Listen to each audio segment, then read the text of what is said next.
जय हिंद दोस्तों, स्वागत है आपका हमारे यूट्यूब चैनल गवर्नमेंट किंग पर। आज की एडिशन राजस्थान पत्रिका, गति 86 शब्द प्रति मिनट, दिनांक 30 जुलाई।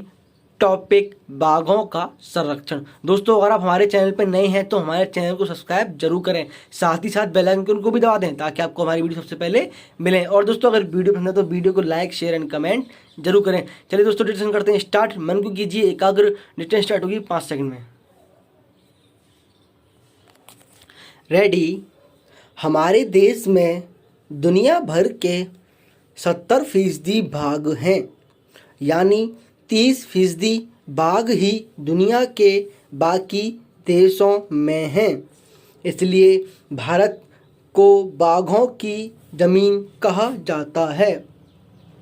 सरकार ने 2018 की पिछली गणना में बाघों की संख्या में जोरदार बढ़ोतरी का दावा किया था। ऐसा ही दावा इंटरनेशनल टाइगर डे से एक दिन पहले जारी रिपोर्ट में दोहराया गया है। देश में बाघों की गिनती 4 साल के अंतराल में होती है, यानी नई गणना 2022 में होनी है।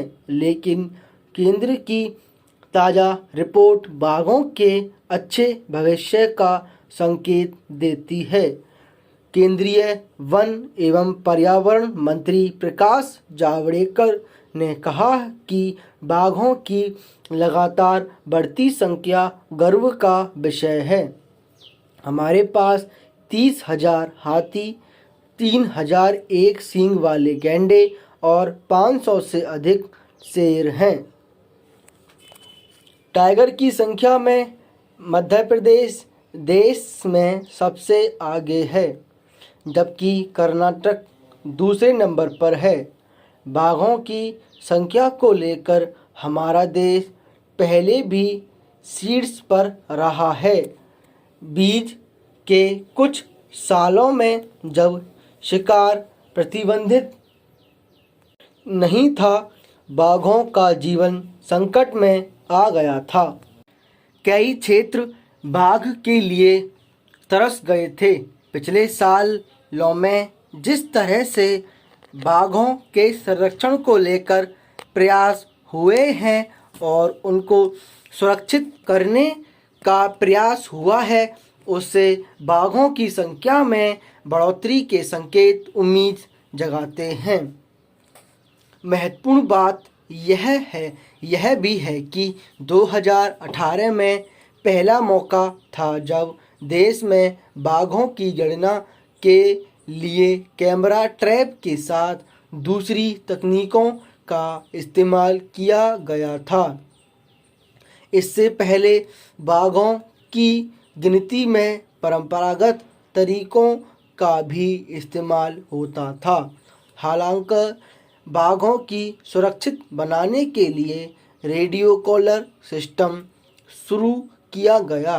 कोशिश की गई थी कि बाघों के मूवमेंट पर नज़र रखी जाए और कोई भी अनहोनी हो तेज़ी के साथ पकड़ा जाए। माना गया कि रेडियो कॉलर तकनीक के चलते बाघ का शिकार देश में नहीं होगा, लेकिन मध्य प्रदेश में रेडियो कॉलर के बावजूद बाघों के शिकार ने पूरे सिस्टम को वापस सवालों में ला दिया। अगर टाइगर स्टेट मध्य प्रदेश की बात करें तो यहाँ पर आए दिन बाघों की मौतें हो रही हैं। ऐसी स्थिति महाराष्ट्र और कर्नाटक की भी है। यहाँ शिकारियों का बड़ा नेटवर्क काम कर रहा है। मुश्किल यह है कि पर्यटन के नाम पर भी बाघों के रहवास में मानवीय गतिविधियाँ बढ़ रही हैं। जिस तरह से टाइगर रिजर्व के भीतर बफर जोन में कमर्शियल एक्टिविटी की मंजूरी मिली है, वह बाघों के भविष्य के लिए गंभीर संकट है। पर्यटन के नाम पर बाघों के रहवास में पहुंचते इंसान नई मुश्किलें खड़ी कर रहे हैं। कुल मिलाकर बाघों की बढ़ती संख्या देश के लिए सुखद क्षण है, लेकिन उससे ज़्यादा ज़रूरी है कि उन्हें संरक्षण भी मिलता रहे। इसकी वजह यह है कि अगर बाघ रहेंगे तो देश में जंगल रहेगा और दूसरी चीज़ों भी बची रहेंगी।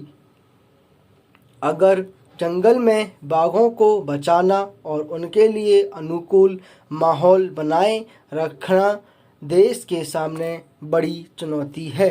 विराम।